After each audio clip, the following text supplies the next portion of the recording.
Yokai number 4, Zashiki Warashi. English name, literally, child in the room. Gender, male, female. Height, same as a human 5-year-old. Weight, same as a human 5-year-old. Locomotion, bipedal. Distinctive features, resembles a normal human child in traditional Japanese dress. Offensive weapons, bankruptcy. Social ostracism and family strife. Weaknesses, neglect. Abundance, distributions. Uncommon, northern Japan. Habitat, happy households. Claim to fame. Cute and cuddly countenance cloaks this yokai's startling ability to destroy people's lives. But don't get the wrong idea. It isn't angry or out of vengeance. In fact, most of the time it's downright playful. Taking its name from the Japanese term for traditional tatami floor room and an archaic term for child, when happy, the Zashiki Warashi is a pleasant sort of poltergeist. It is especially fond of pranks and tricks, including climbing atop sleeping people in the dead of night, flipping over pillows and unmaking beds, causing music to issue from otherwise uninhabited rooms, and hiding in the midst of large groups of children during meal times. In essence, this is one yokai you want to have haunting your home, for the Zashiki Warashi's presence is a sign of good fortune. The problems come when it leaves. The attack. The Zashiki Warashi isn't aggressive. It looks like a harmless little child. So what's to be afraid of? That's the trick. The Zashiki Warashi's glowing good fortune only lasts as long as it's in your home. Its very presence is a silent demand for respect and care.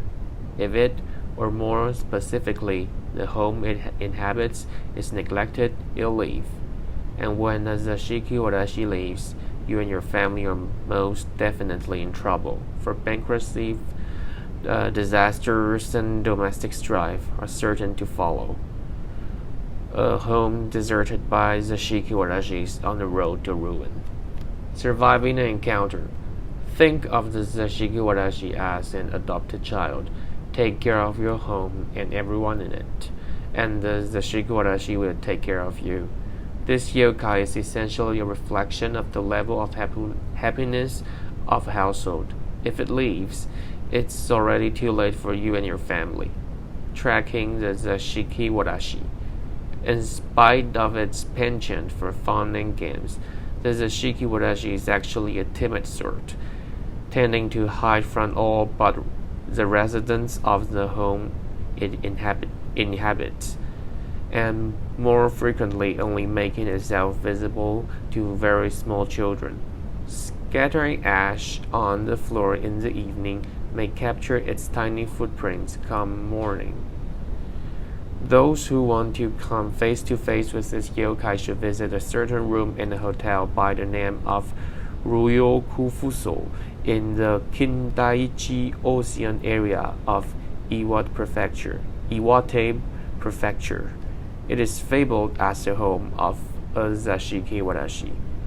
There is apparently no shortage of individuals who want to make the acquaintance of this gentle yokai, for the hotel is often booked solid for 2 years in advance. Zashiki Warashi in Tales of Tono, Tohoku, Japan. In 1910, Japanese folklorist Kunio Yamagita published a compilation of stories told to him by inhabitants of Tono, a remote village located deep in Japan's northern snow country. One of these concerned the Zashiki Warashi. According to an old villager, the Yamaguchi family was so prosperous that many believed their household was home to not one but 2 Zashiki Warashi. One day, as a young man, he happened to encounter 2 strange little girls crossing a bridge into Tono. They walked in unison and appeared deeply absorbed in thought. Since visitors were quite uncommon, he asked the girls where they were from. They replied that they had just departed the Yamaguchi household. Intrigued, he inquired further as to their destination. They answered that they were bound for a new home, the name of which the man recognized as belonging to an affluent family in a neighboring village. Several days later, 20 members of the Yamaguchi family perished in a freak accident, mistakenly consuming poison mushrooms for dinner. Only the Yamaguchi's 7-year-old daughter survived. At the time the man told Yamagita the story, many years later, the daughter had passed away childless and in ill health, while the family in the neighboring village continued to thrive in prosperity.